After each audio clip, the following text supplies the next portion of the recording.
पूर्व प्रधानमंत्री डॉक्टर मनमोहन सिंह का 92 वर्ष की आयु में निधन हो गया, जिससे देश भर में शोक की लहर है। हालांकि उनका निधन उनके परिवार और करीबियों के लिए सबसे बड़ी पीड़ा है और आघात साबित हुआ। शनिवार को दिल्ली में सिख रीति रिवाजों के अनुसार उनका अंतिम संस्कार किया गया था। इसके बाद कांग्रेस ने एक वीडियो जारी किया है, जिसमें उनकी धर्मपत्नी गुरशरण कौर अपने पति को याद करते हुए भजन गा रही हैं।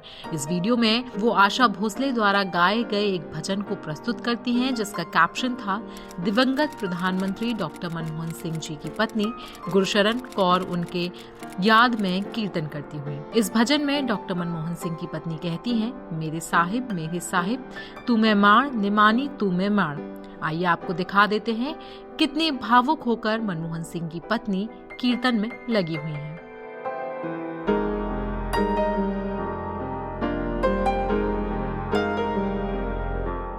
मालूम हो कि डॉक्टर मनमोहन सिंह का गुरुवार रात दिल्ली के एम्स में निधन हो गया। वो न केवल देश के प्रधानमंत्री रहे, बल्कि वित्त मंत्री के तौर पर भी उन्होंने देश के आर्थिक सुधार में महत्वपूर्ण योगदान दिया। मनमोहन सिंह एक शांत और सरल स्वभाव के व्यक्ति थे, जिनके परिवार में उनकी पत्नी गुरशरण कौर और 3 बेटियां हैं।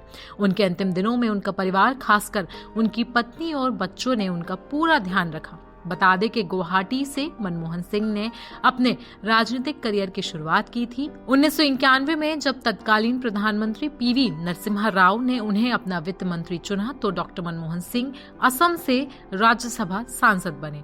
डॉक्टर मनमोहन सिंह का ये पता 2019 में उनके 5वें राज्यसभा कार्यकाल के समाप्त होने तक रहा, जिसके बाद उन्हें राजस्थान से नामित किया गया। असम के पूर्व सीएम हितेश्वर सैकिया के निज निवास के परिसर में स्थित 2 BHK अपार्टमेंट डॉक्टर सिंह का किराए का आवास बन गया और अपने मतदान केंद्र को भी दिसपुर उन्होंने स्थानांतरित करवाया। जिस घर में डॉक्टर मनमोहन सिंह रहे, उस घर में उनके नाम से एक कमरा भी है, जहां उनका निजी सामान रखा हुआ है। घर के मालिक अशोक सैकिया ने उनके बारे में याद करते हुए बताया कि वो कितने सरल स्वभाव के व्यक्ति थे।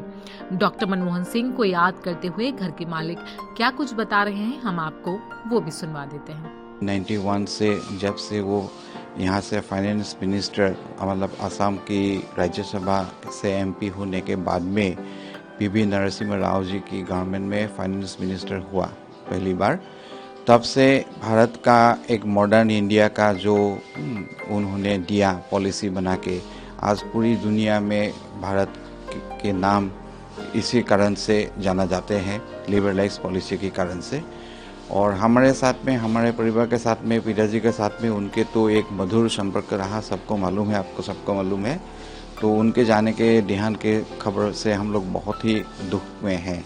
वैसे तो रहते तो नहीं थे, जब भी आसाम विजिट करते थे, काम से हो या ऑफिशियल एंगेजमेंट में हो, मौका मिलने से 1 या 2 बार वो आए हैं और यहाँ रह भी हैं। उनका घर है वहीं पे, वो उनका नाम से पूरा मतलब रजिस्टर्ड हुआ था एज ए टेनेंट, और ये एड्रेस तो पार्लियामेंट में भी है। तो उनका जितना भी ऑफिशियल पोस्टल कम्युनिकेशन आज भी यही एड्रेस पे आते रहते हैं। डॉक्टर मनमोहन सिंह जैसे पर्सनैलिटी ये तो बहुत ही दुर्लभ है। ऐसा एक इतने विख्यात होने के बावजूद भी वो कितना सिंपल और कितना डाउन टू अर्थ, ऐसा पर्सनैलिटी देखना, सुनना, ये तो स्टोरी बुक जैसा लगता है। असलियत में ऐसा पर्सनैलिटी मिलना, देखना तो हम लोग के लिए बहुत बड़ा सौभाग्य रहा है। वो छोटे से छोटे चीज़ पे भी उतना ही ध्यान जितना बड़े से बड़े चीज़ पे।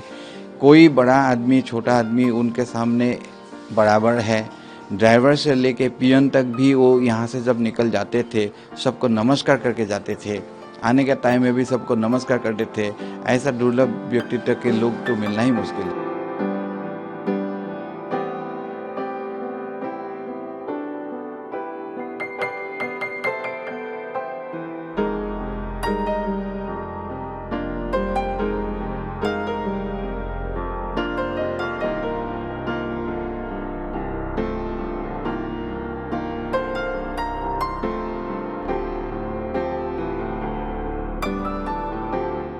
तो डॉक्टर मनमोहन सिंह को आप किस तरीके से याद करते हैं, हमें कमेंट सेक्शन में आप जरूर बताएं। साथ ही साथ देश दुनिया की बाकी खबरों के लिए आप बने रहें जनसत्ता के साथ।